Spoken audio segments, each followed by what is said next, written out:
Good morning प्यारे विद्यार्थियों। आपके सामने हमने पिछली कक्षाओं में बताया है ना कि समाज क्या होता है, समाज का निर्माण कैसे होता है, समाज का शिक्षा पर क्या प्रभाव पड़ता है, शिक्षा का समाज पर क्या प्रभाव पड़ता है। तो इन सारी बातों का अध्ययन करने के बाद हमारा निष्कर्ष निकलता है कि समाज के बिना समाज के बिना किसी शिक्षा की कल्पना नहीं की जा सकती और शिक्षा के बिना समाज की कल्पना नहीं की जा सकती।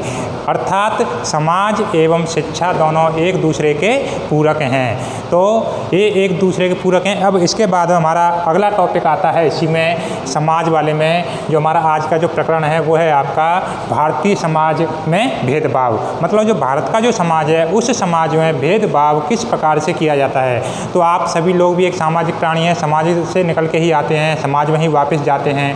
तो आपको भी मालूम है समाज में किन किन आधारों पर किस प्रकार एक दूसरे व्यक्ति के साथ में भेदभाव किया जाता है। तो इन सभी भेदभावों के बारे में अपन क्या करेंगे, आज विस्तार से जानकारी करेंगे। जैसे धार्मिक आधार पर भेदभाव करना, जातीय आधार पर भेदभाव करना, लैंगिक आधार पर भेदभाव करना, है ना।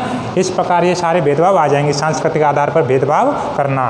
तो भारतीय समाज में भेदभाव, तो अपना भारत का समाज कैसा है, भारत कैसा एक विविध मतलब क्या होते हैं, भौगोलिक दृष्टि से विविधता संपन्न राष्ट्र है। मतलब यहाँ पर क्या होता है, भिन्न भिन्न जातियों के, भिन्न भिन्न समूहों के लोग रहते हैं, भिन्न भिन्न जातियों उपजातियों के लोग रहते हैं। तो उनकी सभी क्या है, सांस्कृतिक परंपराएं, धर्म, रहन सहन, खान पान, ये सब चीज़ क्या हैं, अलग अलग होती हैं। तो इसमें सबसे पहले अपन क्या लेते हैं, इसमें हमारा सबसे पहले आएगा, इसमें किस आधार पर होता है, धर्म के आधार पर। कौन सा आएगा, धार्मिक आधार पर भेदभाव। धार्मिक आधार पर भेदभाव।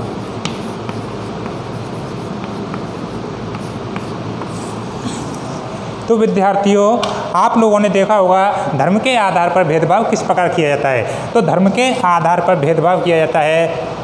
भारत कैसा राष्ट्र है, भारत भौगोलिक दृष्टि से कैसा एक बहुत बड़ा राष्ट्र है। तो बहुत बड़ा राष्ट्र होने के कारण यहाँ पे क्या है, भिन्न भिन्न धर्मों के लोग रहते हैं। तो सबसे पहले शुरुआत में यहाँ पर क्या है, भारत में सबसे पहले भारत कैसा था, शुरुआत में सबसे पहले एक हिंदूवादी राष्ट्र था। हिंदूवादी राष्ट्र आने के बाद में फिर इसमें धीरे धीरे भारत की भौगोलिक जो विविधता थी वो अच्छी थी। तो यहाँ पर क्या है, हिंदू आ गए, ईसाई आ गए और पारसी आ गए। इन लोगों ने आकर के यहाँ पर क्या करने, अपना अधिवास मतलब अपना निवास स्थान बना लिया और अपने आजीविका का संसाधन शुरू कर दिए। तो मुसलमान, ईसाई, पारसी ये तो बाहर से आए थे, ये तो कैसे थे, विदेशी आक्रमण था। इसके बाद में कुछ धर्म कैसे थे, भारत में ही है ना, वो क्या है, हिंदुओं से अलग होकर के उन्होंने, हिंदुओं की उन्हें रीति रिवाज परंपराएं अच्छी नहीं लगी तो उन्होंने अलग से धर्म बना लिए। जैसे कि सिख और जैन, पारसी, ये कैसे हैं, ये भारतीय हिंदू धर्म के ही उपज हैं। तो इन्होंने क्या किया, इनकी क्या है, इन हिंदू, मुस्लिम, सिख, ईसाई, पारसी, सिख, जैन, इनके सभी के क्या होते हैं, इनके सभी के अपने अपने धार्मिक आधार पर अनुष्ठान करना पड़े ना। ये सारी परंपराएं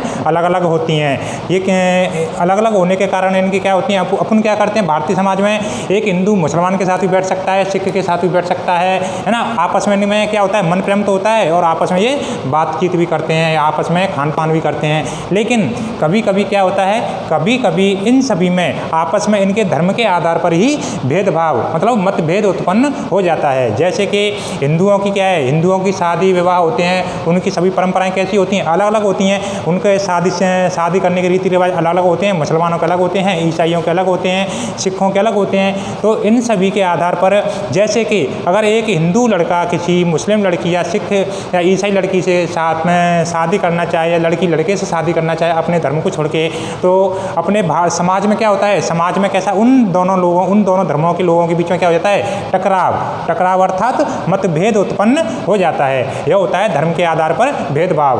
और धर्म के आधार पर इन लोगों के आपस में क्या होते हैं, त्यौहार भी अलग अलग होते हैं। जैसे कि हिंदुओं के द्वारा दीपावली या होली मनाई जाती है, मुसलमानों के द्वारा मुहर्रम मनाया जाता है या फिर तीज निकाली जाती है। ऐसे ये सभी क्या है, धर्म के आधार पर इनमें क्या है, इनके धार्मिक कार्यक्रम एवं अनुष्ठान भी अलग अलग होते हैं। तो ये हो गया अपना धार्मिक आधार पर भेदभाव करना। दूसरा आता है अपना, दूसरा कौन सा आता है, जातीय आधार पर। किस आधार पर, जातीय आधार पर भेदभाव करना। जातिगत आधार पर भेदभाव।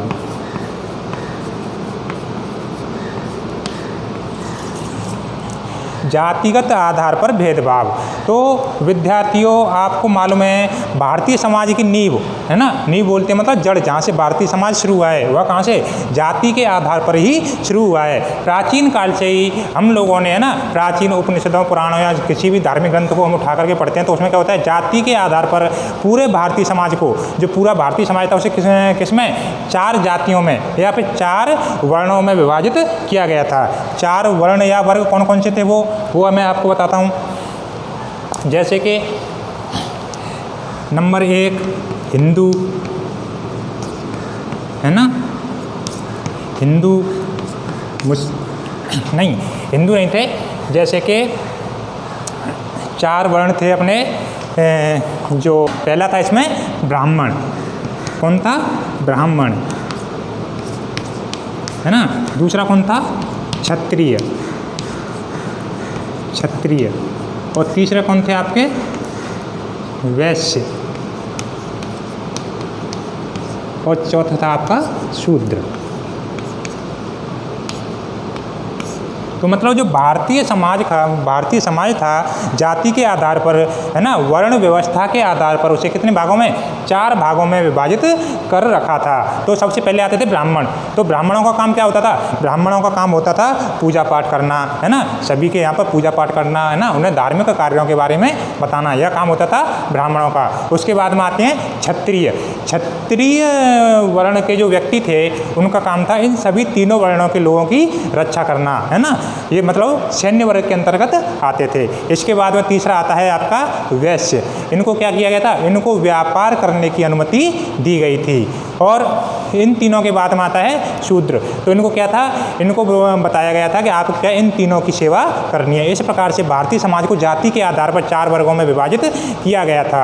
अगर कोई भी, तो मतलब पहले क्या था, पहले अपने भारतीय समाज में क्या है, जैसे ब्राह्मण होता था, ब्राह्मण को सबसे ऊपर माना जाता था, तो ब्राह्मण के बराबर में कोई नहीं बैठता, उससे नीचे क्षत्रिय, तो क्षत्रिय मतलब ऐसे क्रम से बैठते थे। अगर आपस में कोई एक दूसरे के बराबर में बैठ जाता था तो उसका क्या करते थे, विरोध करते थे। मतलब समाज क्या था, समाज उसे मान्यता नहीं देता था, उसे क्या है, अछूत समझा जाता था। लेकिन वर्तमान में क्या है, वर्तमान में इन सारी जो प्राचीन परंपराओं थी इनमें क्या है, शिक्षा के माध्यम से, क्योंकि अब क्या ऐसा समाज हो गया, शिक्षित समाज हो गया है, तो इन सभी परंपराओं को क्या है, धीरे धीरे छुआछूत की जो परंपरा थी से खत्म किया जा रहा है। अब क्या है, आपस में एक दूसरे के साथ में, या तो ब्राह्मण हो, क्षत्रिय हो, शूद्र हो या वैश्य हो, आपस में एक दूसरे से मिलते हैं, जुलते हैं, बैठते हैं, खाना भी खाते हैं, है ना, बातचीत भी करते हैं। तो मतलब, लेकिन वर्तमान में भारतीय राजनीति के जो राजनेता हैं उन राजनेताओं के द्वारा राजनीतिकरण के कारण इस भारतीय समाज में जो जातिगत आधार पर भेदभाव किया गया था उस जातिगत भेदभाव को समाप्त नहीं किया जा रहा है। क्योंकि है उनकी क्या है, वोट बैंक, उनके किस पे, उनके शासन काल पर क्या पड़ता है, प्रभाव पड़ता है ना। कि जैसे कि अगर हमने क्या है, इस जातिगत चीज़ को हमने खत्म कर दिया तो हमारा क्या होगा, हमारा आगे जाकर के हमारी सीट नहीं आएगी, हमारी सरकार नहीं बनेगी। तो यह क्या है, अब प्रेजेंट में एक जातिगत मतलब राजनीतिक मुद्दा बना लिया गया है। और ये हो गया आपके जातिगत आधार पर। और तीसरा आता है आपका किस आधार पर, तीसरा आता है आपका आर्थिक आधार पर भेदभाव।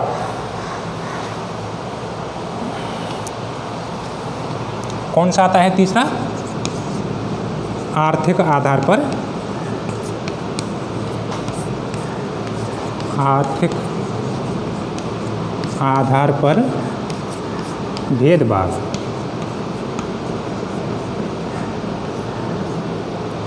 आर्थिक आधार पर भेदभाव किस प्रकार से किया जाता है यह मैं आपको बता देता हूँ। आर्थिक का मतलब होता है, मतलब एक प्रकार से पैसे की कमी होना, आवश्यकताओं की पूर्ति करने के लिए क्या है, मतलब जो प्रेजेंट का जो अपना समाज है उस समाज में सबसे ज़्यादा आवश्यकताओं की पूर्ति किसके द्वारा की जाती है, पैसे के द्वारा। तो आर्थिक का मतलब होगा किसी व्यक्ति के पास में पैसे की कमजोरी होना। तो आर्थिक, तो यह क्या है, वैसे भारतीय समाज को आर्थिक आधार पर कितने भागों में, 3 भागों में बांटा गया है ना। तो 3 भाग कौन कौन से होते हैं, आपका 3 भाग होते हैं आपके। नंबर 1, 2 और 3। तो सबसे पहले आता है आपका उच्च वर्ग। कौन सा आता है, उच्च वर्ग। दूसरा आता है आपका मध्यम वर्ग। कौन सा आता है, मध्यम। और तीसरा आता है आपका निम्न वर्ग, निम्न वर्ग। तो आर्थिक आधार पर जो भारतीय समाज है उस भारतीय समाज को 3 वर्गों में विभाजित किया गया है, उच्च वर्ग और मध्य वर्ग और निम्न वर्ग। तो हमारे भारतीय समाज में जो सबसे बड़ी खाई है वो कहाँ पे देखने को मिलती है? उच्च वर्ग एवं किसमें? एवं निम्न वर्ग के मध्य देखने को मिलती है। इन दोनों वर्गों के कारण क्या होता है, जो हमारा मध्यम वर्ग है वो क्या है, इन दोनों के बीच में क्या होता है? पिसता है। मतलब इन दोनों के जो प्रभाव होते हैं, इन दोनों के प्रभावों से प्रभावित कौन होता है? मध्यम वर्ग इनसे प्रभावित होता है।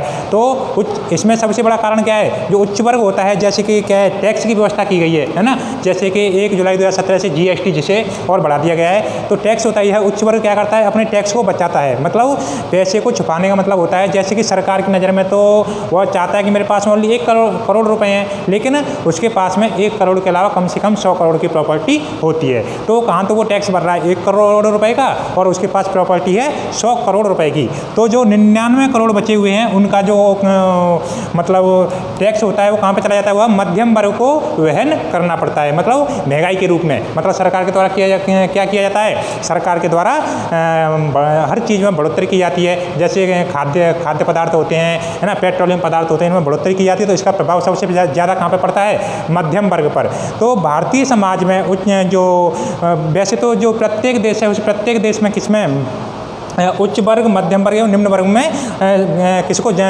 पूरे समाज को बांटा जाता है, लेकिन भारतीय समाज में क्या है, सबसे ज़्यादा इसका प्रभाव किस पे पड़ता है? मध्यम वर्ग पे। क्यों पड़ता है? क्योंकि उच्च वर्ग एवं निम्न वर्ग के मध्य में जो खाई है वह कभी पट ही नहीं रही है, मतलब वह खाई भर नहीं रही है। क्योंकि उच्च वर्ग है, वह उच्च वर्ग अपनी सही जितनी उसकी मुद्रा हो, मतलब उसके पास पैसा होता है, उस पैसे को बताता नहीं है। और निम्न वर्ग को तो इतना मतलब उसके पास तो पैसा होता नहीं, तो वो तो क्या होते हैं, वो तो गरीब होते ही हैं। लेकिन मध्यम वर्ग को इसका नुकसान उठाना पड़ता है, और यह गरीबी की जो खाई है वह हमेशा दिन प्रतिदिन बढ़ती चली जा रही है। इसके बाद में आपका 3 हो गए। 3 के बाद में आपका चौथा आता है, कौन सा आता है? चौथा आता है आपका सांस्कृतिक।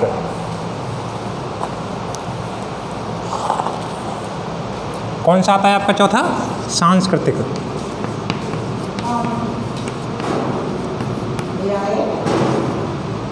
सांस्कृतिक आधार पर भेदभाव।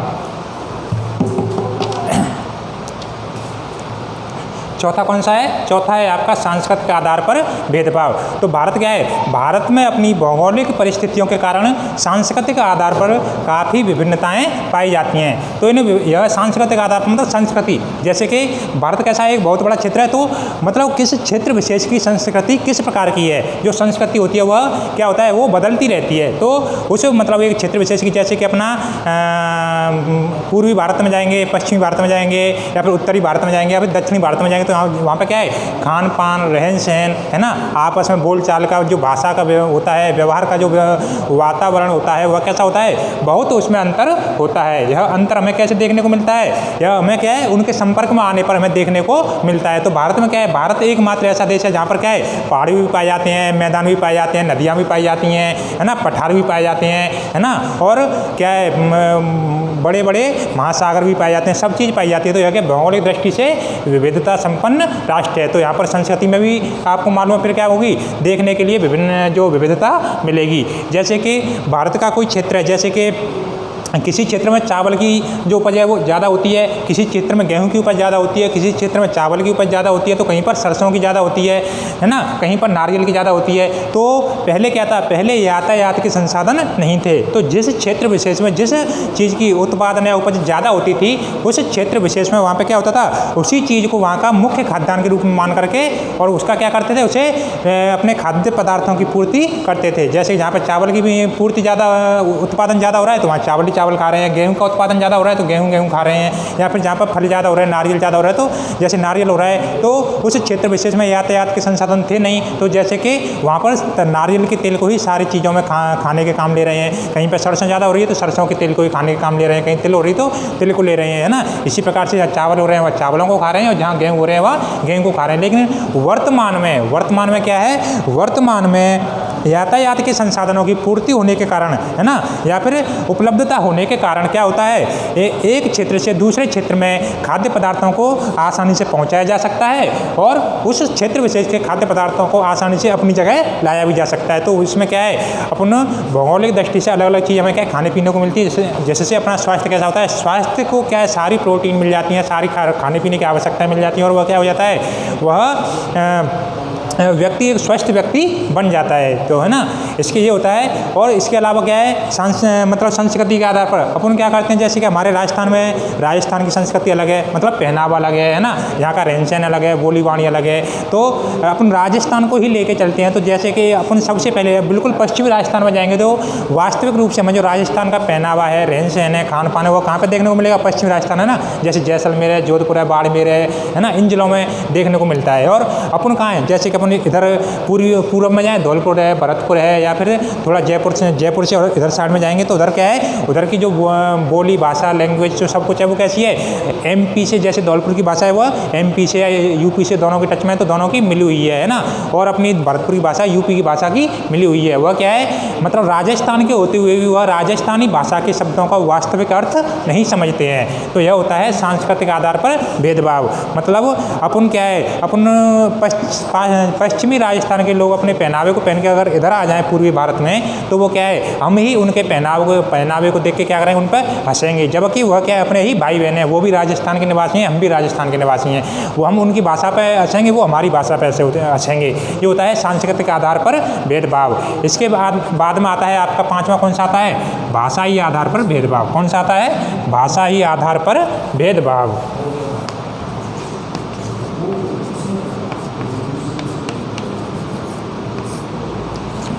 भाषाई आधार पर भेदभाव।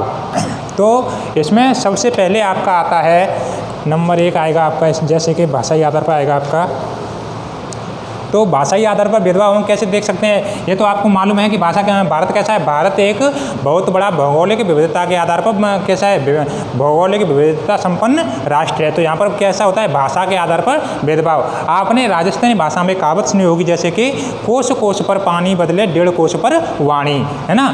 और मतलब कोस, अपन क्या एक कोस चलने के बाद में अपन कहीं, जैसे हमने यहाँ का पानी पी लिया, यहाँ से अपन एक कोस चलेंगे तो अपन को जाकर के अगर वहाँ का पानी पियेंगे तो वहाँ के पानी में अपन क्या है, पीने पर हमें दूसरे तरीके का स्वाद आएगा। तो ये होता है कोस कोस पर पानी बदले 1.5 कोस पर वाणी। मतलब इसी प्रकार अपन क्या है, 1.5 किलोमीटर चलेंगे तो क्या है, अपने जो भाषा होती है, शब्दों के बोल चाल में क्या है, थोड़ा अंतर आ जाता है। जिस चीज़ को हम किसी दूसरे शब्दों में स्पष्ट करते हैं, उसी चीज़ को उस क्षेत्र के लोग क्या करेंगे, उसमें थोड़ा सा उलट फेर करके क्या है, उसे दूसरे शब्दों में, मतलब दूसरे व्यक्ति के समक्ष क्या करते हैं, प्रस्तुत करते हैं। यह होता है कोस कोस पर पानी बदले 1.5 कोस पर वाणी। अर्थात भाषा के आधार पर भी भेदभाव किया जाता है। अपना भारत क्या है, भारत में आज़ादी से पहले क्या है, सारे काम अंग्रेजी भाषा में होते थे। तो क्या है, भारत के जो लोग थे वो क्या है, अंग्रेजी भाषा को जानते नहीं थे, क्योंकि भारत क्या है, शुरुआत से ही हिंदी भाषी राष्ट्र रहा है। कुछ राज्यों को छोड़ करके भारत के 80% क्षेत्र में हिंदी भाषा बोली जाती है। तो जब भारत 1947 में आज़ाद हुआ, उसके बाद में कौन सी भाषा को, उसके बाद में हिंदी भाषा को राष्ट्रभाषा घोषित करने का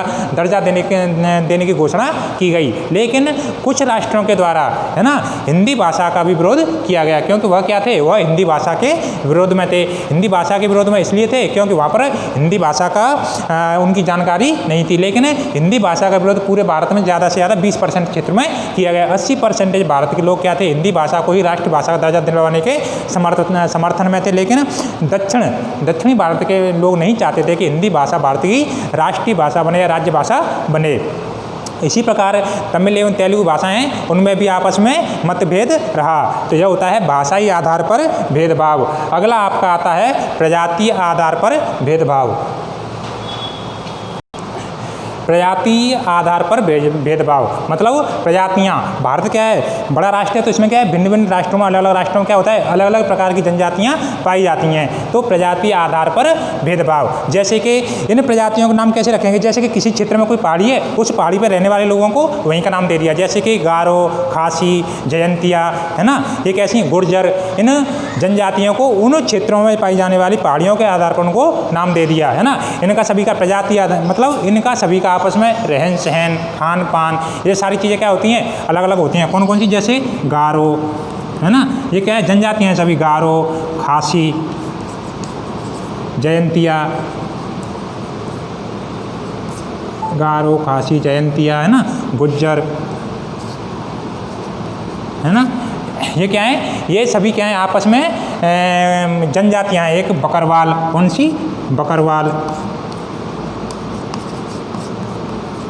तो यह प्रजातीय आधार पर भेदभाव अपन क्या है, जैसे कि अपनी 7 बहनें बोलते हैं ना, जैसे असम, त्रिपुरा, मेघालय, वो जो पूर्वोत्तर के जो 7 राज्य हैं उनको 7 बहन के नाम से जाना जाता है। वहाँ पर सर्वाधिक प्रजातियाँ पाई जाती हैं ना, उत्तर में भी पाई जाती हैं, दक्षिण में भी पाई जाती हैं, पूर्व में भी पाई जाती हैं, लेकिन सबसे ज़्यादा जो प्रजातियों के आधार पर जो भेदभाव पाया जाता है वह कहाँ पाया जाता है, वह पूर्वी भारत में देखने को मिलता है। और इसमें क्या है, स्त्री पुरुष के में भी उनके रहन सहन, खान पान में, इनमें प्रजातियों में भी उसी आधार पर भेदभाव होता है। अगला आपका आता है लैंगिक भेदभाव। ये कौन सा है आपका, अगला है लैंगिक आधार पर भेदभाव। लैंगिक का मतलब होता है लिंग। लिंग तो आप सभी जानते हैं, मतलब स्त्रीलिंग, पुल्लिंग, है ना। और प्रेजेंट में क्या है, एक तीसरे लिंग को भी क्या दे दी गई है, सरकार के द्वारा मान्यता दे दी गई है, वो होता है ट्रांसजेंडर, है ना। तो अपन क्या है, अब भारतीय समाज में कार्यों को लेकर के, जैसे कि कोई कार्य विशेष है, उस कार्य विशेष को मतलब उनके कार्य करने की क्षमता के आधार पर नहीं, उनका मतलब उनकी जन्म के, मतलब उनका जन्म किस लिंग में हुआ है, किस जाति में हुआ है, जैसे कि पुरुष में हुआ है तो उस कार्य को पुरुष के लिए ही कर दिया गया है। भले ही उस कार्य को स्त्रियां कर सकती हैं, लेकिन उसे क्या है, पुरुष प्रधान राज्य घोषित कर दिया जाता है, पुरुष प्रधान कार्य ही घोषित कर दिया जाता है। जैसे कि घरेलू कार्यों के लिए मतलब स्त्रीलिंग है ना, मतलब महिलाओं को ही क्या कर दिया गया है, महिलाओं को ही प्रमुख रूप से मान्यता दी गई है कि यह सारे काम, खाना पीना बनाना, घर की सफाई रखना, यह महिलाओं के काम है। करने के लिए इस कार्य को पुरुष भी कर सकते हैं, लेकिन भारतीय समाज में क्या है, इस कार्य को पुरुषों को, अगर कोई पुरुष करता है तो उसे कैसा माना जाता है, उसे सही, मतलब समाज के लोग ही बोलते हैं कि यह कैसा व्यक्ति है, मतलब यह व्यक्ति क्या है, और मतलब जैसे कि महिलाओं के कार्यों को करता है। या फिर अगर कोई महिला किसी पुरुष के काम को करे, जैसे कि कार्य करने के लिए, मतलब काम करने के लिए घर से बाहर जाए, तो मतलब समाज में पहले तो क्या है, भेदभाव की दृष्टि से देखते थे, लेकिन प्रेजेंट का जो भारतीय समाज होगा, कैसा समाज है, एक शिक्षित समाज है। शिक्षित समाज होने के कारण अब क्या है, स्त्रियां भी बाहर मतलब काम के लिए जा रही हैं और पुरुष भी घर के कामों में उनका हाथ बटाते हैं। यह होता है लैंगिक आधार पर भेदभाव। तो विद्यार्थियों, यह हमारा क्या है, मतलब भारतीय समाज में किन किन आधारों पर भेदभाव किया जाता है, मैंने आज आपके सामने क्लियर कर दिया। आज हमारी क्लास यहीं पर समाप्त होती है।